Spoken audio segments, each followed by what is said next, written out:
चलिए अब एक एक करके हम लोग देखते हैं। पहले कश्मीर, जम्मू कश्मीर के बारे में।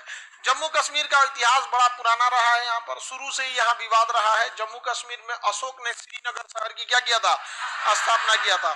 श्रीनगर शहर की क्या किया था, स्थापना। ऋषि कश्यप के नाम पर इसका नाम क्या पड़ा था, कश्मीर पड़ा था। क्या पड़ा था, कश्मीर। एक समय था यहाँ पर अलग अलग लोगों का शासन हुआ करता था। एक समय में यहाँ पश्तून दुरानियों का शासक था। पश्तून दुरानी से इसमें सिख शासकों ने कब्जा कर लिया। तो ये किसके पास चला आया, सिख शासक से। सिख शासकों को हरा दिया अंग्रेजों ने। तो कश्मीर पे किसका आ गया, अंग्रेजों का। अंग्रेजों ने कश्मीर को बेच दिया, डोगरा शासकों को बेच दिया। लो कश्मीर खरीद लो। अंग्रेजों ने किसको बेच दिया, डोगरा शासन। तो यहाँ शासन किसका हो गया, डोगरा शासकों का। किसका शासन हो गया, डोगरा शासन। तो कश्मीर का अंतिम राजवंश डोगरा शासन। अंतिम राजा थे हरि सिंह। राजा का नाम क्या था, हरि सिंह। हरि सिंह। अब कश्मीर के राजा हरि सिंह थे, उतना दिमाग वाले नहीं थे। इनका मंत्री जो था बहुत समझदार था। नाम था उसका शेख अब्दुल्ला। शेख अब्दुल्ला। प्रधानमंत्री इनका सलाहकार कौन था, शेख अब्दुल्ला। अब जब देश आजाद हुआ तो अंग्रेजों ने भारतीयों से कहा कि देखिए जितने भी छोटे छोटे राजा हैं वो या तो भारत में मिल जाए, या मन कर रहा है तो पाकिस्तान में मिल जाए, या मन कर रहा है तो क्या करे, अपना देश बना ले। सोचिए अंग्रेज सब, भारत है यहाँ, आजाद करके जाओ ना यहाँ से, आगे बढ़े। तो बताइए हरि सिंह के प्रधानमंत्री कौन थे, शेख। हरि सिंह को इन्हें कहा था अपना अलग देश बनाइए, कश्मीर क्या रहेगा, अपना देश बनेगा। बताइए धर्मशाला बना रहे हो लोग। देश बनाने के लिए इतना नॉर्मल चीज होता है, केवल जमीन का टुकड़ा थोड़ी चाहिए, उतना आपके पास सक्षम वातावरण होना चाहिए, सेना होनी चाहिए, अर्थव्यवस्था होनी चाहिए। सेब बेच के देश बना लेंगे। कश्मीर में पर्यटन, सेब, ड्राई फ्रूट और कौन चीज उगा ज्यादातर यहाँ पे, नहीं समझे। तो हरि सिंह ने चढ़ा दिया। अब हरि सिंह साइन नहीं करे, सरदार पटेल कहे हरि सिंह को कि साइन कर ले भाई, क्या कर दो, साइन कर दो। अच्छा अंग्रेज जब इतना खच रहा था सब, देश आजाद हो गया 1947 में। देश आजाद हो गया 1947, लेकिन सेनापति अंग्रेज का था। सेनापति किसका था, अंग्रेज। कहा कि जब तक आप संविधान नहीं बनाएंगे सेनापति किसका रहेगा, अंग्रेजों का ही रहेगा।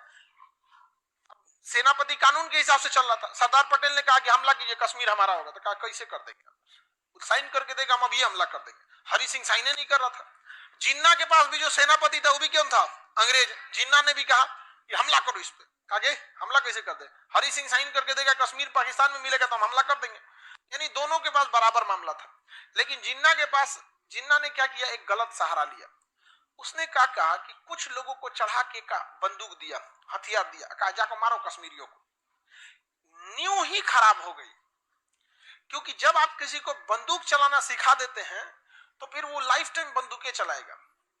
शेर को जब मांस लग जाता है तो खिचड़ी नहीं खाएगा वो।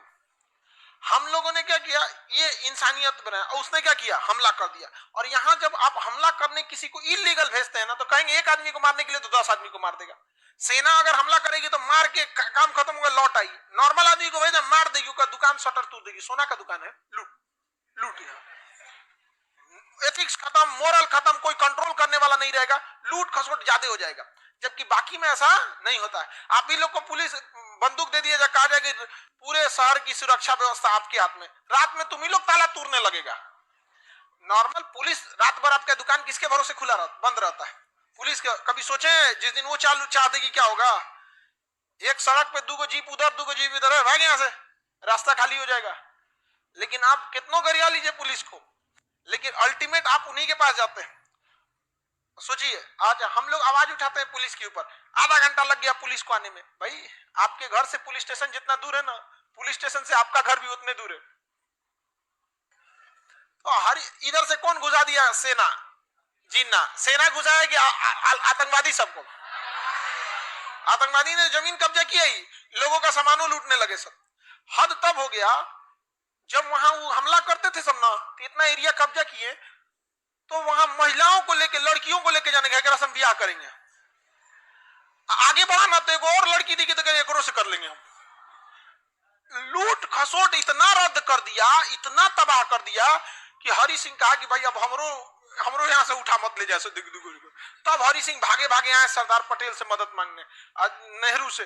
नेहरू जी हमारी मदद कीजिए। तो क्या जरूर करेंगे। सरदार पटेल कहे जरूर करेंगे, पहले साइन कराइए। ढेर होशियार बन रहा था, तू साइन किया, मैं भारत में विलय करता हूं। तो भाई हरि सिंह का तो एरिया ये पूरा है ना, ये पूरा एरिया है।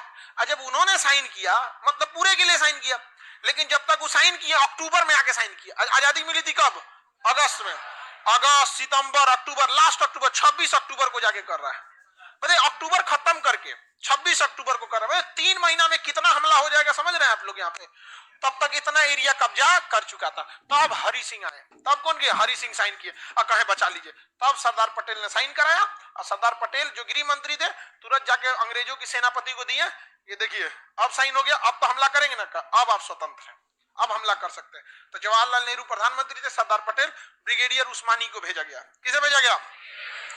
ब्रिगेडियर उस्मानी। जिन्ना का हालत खराब हो गया क्योंकि ब्रिगेडियर उस्मानी जो थे ना उस समय ब्रिटेन की आर्मी से, इंग्लैंड से ट्रेनिंग लेके आए थे। उस समय का सबसे बड़ा जो ट्रेनिंग एकेडमी वहां था और जिन्ना ने उनको ऑफर दिया था आ जाइए हम आपको अपने यहाँ का सेनापति बना देंगे।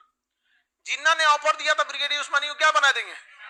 सेनापति बना देंगे आप। तो ब्रिगेडियर उस्मानी ने कहा कि जिस देश की धरती की शपथ लिए थे, जिस देश की धरती का हमने मेडल पहना था, जिसने हमें नौकरी दिया था और जब हथियार उठाने से पहले जब हम सर्विस में आए थे तो जो शपथ लिए थे, आपके सेनापति बनने के लिए हम उस भारत का शपथ कैसे भूल जाए?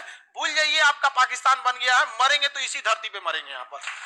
तो ब्रिगेडियर उस्मानी को जब कमांड दिया गया तो उसके बाद से पाकिस्तानी 1 इंच आगे नहीं बढ़ सके थे।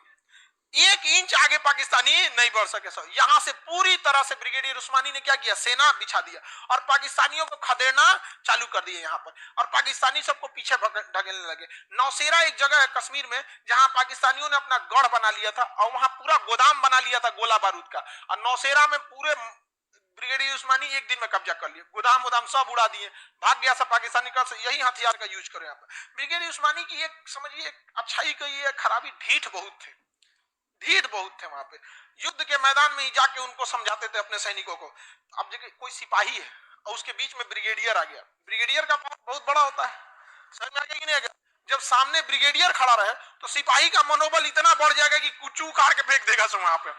इसी बीच में जब ब्रिगेडियर उस्मानी थे तो एक तोप का गोला ऊपर आके गिर गया। हालांकि कई बार ये बच चुके थे। एक बार तोप का गोला जैसे जहां खड़े होते हैं भाषण देने गए ना, जैसे वहां से भाषण देके खत्म होके हटे तुरंत वहां एक तोप का गोला गिरा। जिस जगह पे थे भाषण दे रहे थे उसी जगह पे जैसे खत्म हो गया उसके जैसे गए अपने जीप में बैठे वहीं गोला गिर गया। तो लोगों ने बताया कि सर आप जहां थे वहीं पे तोप का गोला गिर गया था। तो कहे कि तोप के गोला को भी पता है ब्रिगेडियर की इज्जत की जाती है। तो हरि सिंह की गलती की वजह से ये एरिया किसने कब्जा कर लिया? अब जवाहरलाल नेहरू को ये लगा कि हम मुकदमा कर देते हैं, हम क्या करते हैं? केस कर देते हैं। कहां पर? यूएनओ में। कहां केस करेंगे? यूएनओ में। अब जवाहरलाल नेहरू चूंकि वकील थे उन्हें लगा केस लड़ लेंगे, लेकिन ये नहीं समझ पाए अंग्रेज यूएनओ ऐसा संस्था बनाए जहां कोई भी मामला फंस जाता है और लेके चले गए कश्मीर मामला को कहां पे? यूएनओ में। अब पाकिस्तान कहता है कि हम यहाँ जनमत संग्रह कराना चाहते हैं, यहाँ के लोगों से पूछना चाहते हैं तुम कहां रहना चाहते हो, हम लोगों से मिलना चाहते हैं, कहां रहना चाहते। लेकिन हरि सिंह जब साइन किए थे ना तो शेख अब्दुल्ला एगो खचरा था, उसने 370 जोड़वा लिया था। क्या जोड़वा लिया था? 370, जिस वजह से हम लोग वहां नहीं रह सकते थे। मोदी जी यहाँ किसको निपटा दिए? 370 निपटा दिए। सरदार पटेल ने साइन करा लिया, ब्रिगेडियर उस्मानी तबाह कर दिए और नेहरू कहां लेके चल गए? यूएनओ में। देखिए नेहरू अगर यूएनओ में ले गए तो आप भले नेहरू की गलती कीजिए, लेकिन गलती जो है यूएनओ की है। यूएनओ छाती पीट के चिल्लाता है यूक्रेन में क्या हो गया, यूक्रेन। अरे सीरिया में क्या हुआ था? अफगानिस्तान में घुस के मारे लोग, क्या हुआ था अफगानिस्तान में? इराक में क्या किया? सब तबाह कर दिया सब इराक में। ये इनकी लॉयल्टी केवल अपने वेस्टर्न कल्चर के लिए, याद रखिएगा। बाकी हम लोग को मजबूरी है इन चट्टों की, हम लोग को इज्जत से बात करता है, वरना जिस दिन हम लोग गूगल यूट्यूब फेसबुक हैंडसम का बहिष्कार करेंगे लोग ना, उस दिन शांत हो जाएंगे ये लोग। यहाँ पर समझ आएगी नहीं है क्या? यहाँ पे तो 370 जोड़ देने की वजह से हो गया। अब यूएनओ में पाकिस्तान क्या कहता है कि हम यहाँ पे चुनाव कराना चाहते हैं। अब समस्या ये है कि पाकिस्तान ने कश्मीर मुद्दा को कभी भी एक जमीन की लड़ाई नहीं बनाया बल्कि धर्म की लड़ाई बना दिया। किसकी लड़ाई बना दिया? धर्म की। और माइंड गेम खेलता है पाकिस्तान। कैसे? ध्यान से समझिएगा पाकिस्तान का माइंड गेम कैसे है। वो अपने आतंकवादियों को भेजता है कहां पे? कश्मीर में, और कहेगा नमाज पढ़ने वाली टोपी पहनो। आप बताओ लड़ाई लड़ने के लिए तो हेलमेट पहनना चाहिए ना। हम ही लोग अगर कहीं लड़ाई लड़ने जाएंगे तो क्या गमछा बांध के जाएंगे कि टोपी पहन के जाएंगे? हेलमेट पहन के जाएंगे। हेलमेट नहीं भेजता, क्या भेजता है? टोपी। और टोपी में भी नमाज वाला।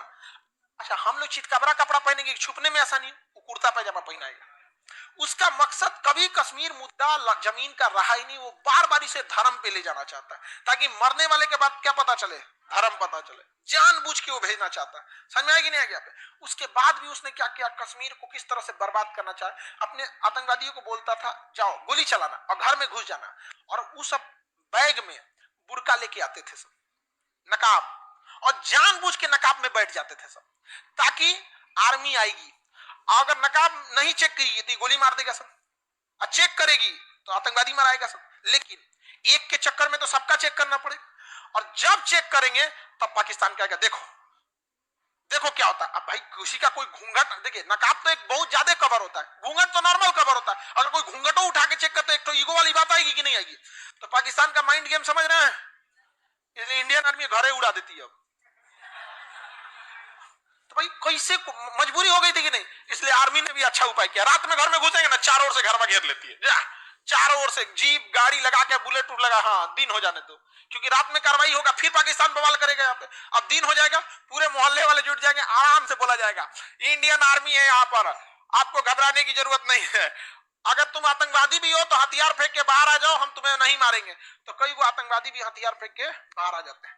इंडियन आर्मी फिर उसे शिक्षा देती है, सब कुछ कराती है, उसके बॉन्ड भरवाती है, गार्जियन को करती है, उसके बाद फिर उसे समाज के मुख्य धारा में लेके आती है। तो धीरे धीरे समय लगेगा, एक इतना लंबा समय से इसने रद्द कर दिया है, तो एक समय ज्यादा लग जाएगा, क्योंकि 370 हटने के लगभग 30 से 40 साल लगेगा उसे किस में आने में, मुख्य धारा में आने में। तो पाकिस्तान ने कश्मीर का वह हिस्सा कब्जा कर लिया जो हरि सिंह के साइन नहीं किया था जब तक, और इस एरिया को कहते हैं पाक ऑक्युपाइड कश्मीर।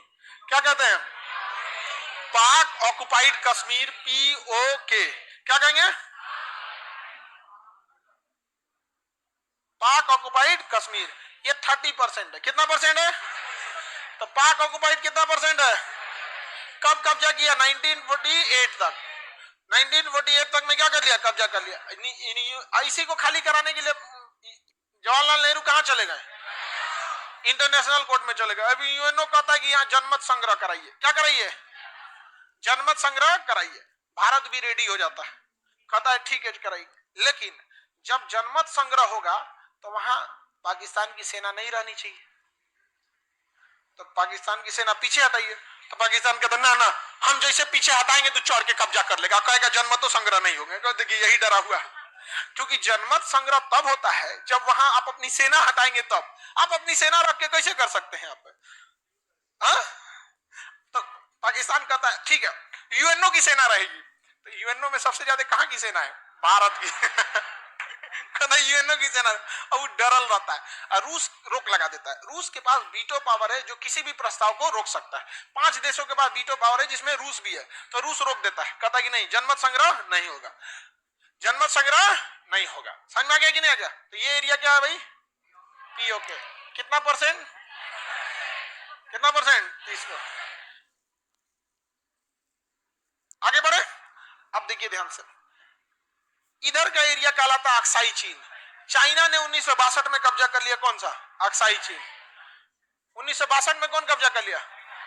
कितना परसेंट? 10%। तो इधर से अक्साई चीन किसने कब्जा कर लिया? अब POK कौन कब्जा कर लिया? भारत का दोनों ओर से मुड़िए उड़ा दिया। समझ में आ गया कि नहीं आ गया? अब ये जो हम लोग नक्शा दिखाते हैं ये हमारा ओरिजिनल नक्शा है, लेकिन वास्तविक रूप से ये स्थिति नहीं है। इधर कौन कब्जा किया? इधर कौन कब्जा किया? चाइना ने कब्जा कर रखा है। किसी को दिक्कत हो तो बताया जाए। ये एरिया कौन सा हो गया आपका? अक्साई चीन। सियाचिन किसके पास है? सियाचिन भारत के पास है। सियाचिन भारत के पास है। एक बार पाकिस्तान ने ना 1984 में सियाचिन पर कब्जा कर लिया। 1984 में कहां कब्जा कर लिया? सियाचिन में कब्जा कर लिया। अब हो गया आफत। यहां का टेम्परेचर होता है -60 डिग्री सेल्सियस। कितना डिग्री? ऐसे थूकिएगा ना तो थूक जमीन पे गिरने से पहले जम जाता है, यानी अगर किसी को थूक दीजिएगा तो उसको चोट लगेगा, इतना ज्यादा ठंड पड़ता है। 20 सीटी लगाइएगा कुकर में तो आलू गलता है, या 20 सीटी में आलू गायब हो जाएगा। खत्म हो जाएगा 20 सीटी में। हाँ, 20 सीटी में क्या गलता है? आलू। वहां पानी होता ही नहीं है, खौलाना पड़ता है पानी के लिए। आप इतना ठंड में कोई लड़ाई कैसे लड़ेगा? और उसमें पूरी क्या होती है, बर्फ जमी रहती है। अब -60 डिग्री सेल्सियस, अब पाकिस्तानिया जाके वहां कब्जा कर लिया। हम लोग को पता कैसे चला पता है? कुछ पर्वतारोही आए थे सब भारत में चढ़ने के लिए पहाड़ के, तो उनके पास कुछ नक्शा था, तो उन्होंने कहा कि अभी हम पाकिस्तान से भी परमिशन लेके आए हैं, उन्होंने भी हमें परमिशन दे दिया है सियाचिन पे चढ़ने के लिए। तो इंडियन आर्मी कहेगी रे चोट्टा कहीं का, सियाचिन पे चढ़ने के लिए परमिशन तुम पाकिस्तान से लाया है? तो भारतीय सेना जो थी समझदार थी, रिएक्ट नहीं की। समझदार आदमी रिएक्ट नहीं करता, देखिएगा ना, जो समझदार रहेगा ना उसके काम लायक चीज रहेगा तो उसमें सबसे कम रिएक्ट करेगा, ताकि आपको आभास ना होने दे। अच्छा कहा ठीक है पाकिस्तान से लिए, नक्शा देखा, एक फोटोकॉपी करा के रख लिया। अब उसको बता देते तो पाकिस्तान में बोलता है कि आपका नहीं है का हो, इंडियन आर्मी पूरी तरह हड़प गई थी। अब भारत ने सोचा कि बाप रे बाप, ये ससुरा पीओके ले गया, अक्साई चीन ले गया, चढ़ गया किस पे, सियाचिन पे। अब इंडियन आर्मी भेजी सियाचिन पे रेकी करने के लिए, रेकी मतलब जासूसी करने के लिए। जो गया उनको ठंडा मार दिया, वापस आए लोग, उन लोग पता चला कि यहाँ लड़ना असंभव है, क्योंकि जिस कपड़े की जरूरत है -60 डिग्री सेल्सियस का कपड़ा, ये कपड़ा हमारे पास अवेलेबल नहीं है। हम लोग ये कपड़ा लेके लड़ाई, नॉर्मल कपड़ा में लड़ाई नहीं लड़ पाएंगे। तब पता चला कौन कपड़ा बनाता है, तो नॉर्वे नामक एक देश था। एक देश का नाम क्या था? नॉर्वे देश वो कपड़ा बनाता था। तो भारत ने कहा कि ठीक है अगले साल हम लोग युद्ध करेंगे, हथियार वगैरह रेडी रखो, और नॉर्वे से कपड़ा मंगाते हैं। तो नॉर्वे से जब कपड़ा मंगाएंगे तो कपड़ा बहुत हल्का था और ठंड पूरा रोक लेता था। तो लोग, इंडियन आर्मी ने कहा कि ठीक है, नॉर्वे की कंपनी कहा कि हमको कपड़ा ऑर्डर करना है, 10,000 पीस हमको दे दीजिए। तो नॉर्वे ने ले लिया टेंडर, लेकिन कहा कि हम आपको 2 साल तक नहीं दे पाएंगे, क्योंकि अभी हमारे पास ऑर्डर बहुत ज्यादा है। तो भाई किसी कंपनी के पास ऑर्डर ज्यादा रहता है। इंडियन आर्मी ने रिक्वेस्ट कहा कि हमको अर्जेंट बेसिस में चाहिए, हमको दे दीजिए। तो उसने कहा कि देखिए हमें जो पहला भी ऑर्डर आया ना वो भी अर्जेंट बेसिस का है, पाकिस्तान का। तो इंडियन आर्मी यहाँ में ये कौन जी कर दिया रे तुम यहाँ। अब तो पगला गए हम लोग, क्योंकि उसके पास कपड़े पहले से थे उसके पास, और एक्स्ट्रा मंगा रहा था कौन? पाकिस्तान। अब इंडियन आर्मी कहेगी 1 साल अगर रुकेंगे ना तो पहले ऑर्डर किसको मिलेगा? पाकिस्तान को। सियाचिन हाथ से निकल जाएगा। इंडियन आर्मी अपने जवानों को बुलाई जो सबसे सशक्त थे, और पूछी कि देखिए हमारे पास ये हकीकत है कि जिन कपड़े हमारे पास है उसमें हम लोग सरवाइव करना बड़ा मुश्किल है, यानी अगर जाएंगे 10 लोग तो 5 आदमी तो बीमार पड़ जाएंगे ठंड से। क्या आप लड़ सकते हैं? स्थिति ऐसी है कि अगली साल नामुमकिन हो जाएगा। तो इंडियन आर्मी के जवानों ने कहा कि हम बिल्कुल लड़ेंगे, इसी कपड़ों में लड़ेंगे, और आजे से चढ़ाई कर देते हैं। तो 1 साल वेट नहीं किया गया, जबकि अगले दिन ही चढ़ाई के लिए भेज दिया गया। डर इस बात का था, पता है क्या है? हमारे सैनिक बीमार पड़ रहे थे, ठंड थी, और वो वहां पहले से थे। अगर पता चल जाता कि इंडियन आर्मी जा रही है तो फिर उनको लिए जीतना एकदम इजी था, क्योंकि पहले से स्टैंड लिया था, मार देते यहाँ पे, और कुछ नहीं करना है, बम का गोला मारते, बर्फ गिरता, भूस्खलन होता, पूरा पहाड़े घसक जाता वहां पे। तो इंडियन आर्मी करेक्ट क्या, तो कहा गया कि आप लोग जब जाइएगा चढ़ाई कीजिएगा ना तो सफेद कपड़ा दिया गया, पूरा कपड़ा रहता था ये वाला ठंड वाला, और सफेद जैकेट दे दिया था, दस्ताना भी सफेद, सब चीज सफेद, मास्क भी सफेद, ठंड से बचाना होता ना, चश्मों का खोलवा जो रहता तो वो कौन चीज सफेद, सब चीज सफेद। और चलते तो लोग बर्फ में सफेद तो पता नहीं चलता था, दिख भी नहीं करता था यहाँ पे। लेकिन उनको सख्त आदेश दिया गया था कि आप रेडियो पे बात नहीं करेंगे, क्योंकि जैसे रेडियो पे बात करेंगे ना उसकी फ्रीक्वेंसी सुनाई देने लगती है। उसकी फ्रीक्वेंसी क्या करती है? सुनाई देती है। क्योंकि अगर आप जैसे अभी कोई वायरलेस पे बात कर रहा होगा ना रेडियो पे, आपके पास भी अगर वायरलेस वाला होगा ना एंटीना, अगर उस फ्रीक्वेंसी पे ले जाएंगे तो आपको भी बतिया सुनाई देने लगेगा। कहा कि इसमें मत रहना वरना पाकिस्तानी सुन लेंगे। सोचिए इंडियन आर्मी को कितनी तकलीफ हुई होगी कि उस दुर्गम परिस्थिति में जाना है जहां कपड़े भी उस लायक नहीं है, लड़ाई भी लड़ना है, बीमार पड़ गए तो रेडियो पे भी नहीं बता सकते। समझा गया कि नहीं? अब जब वहां पहुंचे कारगिल की लड़ाई एकदम सियाचिन पे, तो रास्ते में बहुत सारे लोग बीमार पड़ गए, लेकिन कैसे भी करके टेंट लगाया गया। टेंट लगाने से थोड़ा सा ठंड बच जाता है, हवा वगैरह, टेंट लगा के आराम कर रहे थे लोग। एक सिपाही था जो बाहर संतरी की ड्यूटी कर रहा था, क्योंकि एक आदमी जगता है बाकी सब लोग सोए रहते हैं, और जब वो जगते हैं तो उसको लोग सुला देते हैं।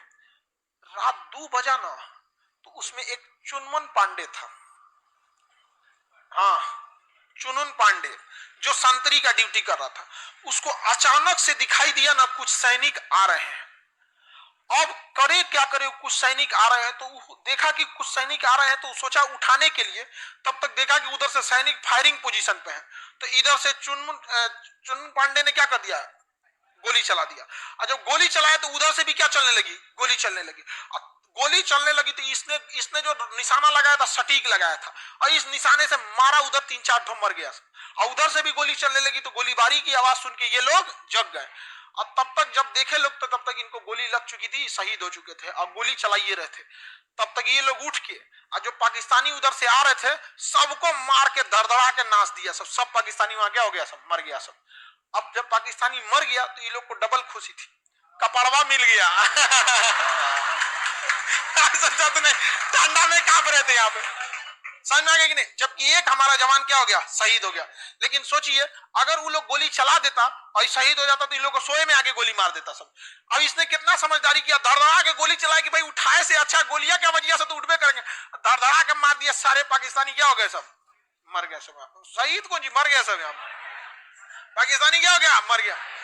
भारतीय सेना ने उसका क्या कर दिया, कपड़ा पहन लिया, उगारे फेंक दिया, भाग ऐसे छोटा उनको दफना दिया गया। इंडियन आर्मी चाहे जितने भी पाकिस्तानी मारे जाते हैं हम लोग उनको दफनाते हैं, और बकायदा जो इस्लामिक परंपरा है उस विधि से हम लोग क्या करते हैं, दफनाते हैं। देखिए लड़ाई अपने जगह पे है, संस्कार अपनी जगह पे होता चाहिए। आप देखिएगा महाभारत और रामायण में जितनी लड़ाइयां हुई हैं लंका में, उससे ज्यादा खून खराबा तो कहीं नहीं हुआ, लेकिन संस्कार की हानि आप कभी नहीं देखिएगा। मरने के बाद ऐसा नहीं हो गया कि कहीं संस्कार विहीनता हुई थी, तो हम अभी भी उस परंपरा को, उसको दफना दिया गया। अब पाकिस्तान वाले जो थे सब, उन सबको लगा कि भाई उनकी आर्मी तो पहुंच चुकी है यहाँ पर, अब ये लोग रेडियो पे, रेडियो ऑन कैसे करें, यहाँ पे इतनी बड़ी जीत हो गई थी, बताइयो नहीं पाए लोग कि भाई कपड़ा मिल गया हमको। तब तक उधर पाकिस्तानी हेलीकॉप्टर आया खाना पहुंचाने के लिए, क्या पहुंचाने के लिए, खाना। अरे चोट्टा कहीं का यहाँ खाना वाला चल गया, खाना वाले ये लोग हैं, बढ़िया बढ़िया उधर से लाया होगा बिरयानी उरियानी बना के खाना गिरा दिया, और एक्स्ट्रा कपड़ा कंबल उम्बल सब गिरा दिया यहाँ पे। ये लोग कहेंगे थैंक यू थैंक यू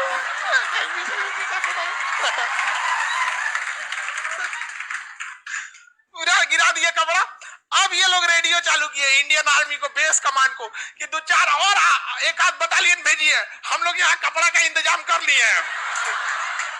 अब ये लोग रेडियो का कुछ ने दुकान खुलल है का यहाँ कोनो चीज का दुकान ना खुलल है, आसपास खाली बर्फ दिख रहा है। यहाँ पे मार दिए लोग पाकिस्तानियों का, उसको उघाड़े रखे हैं उधर।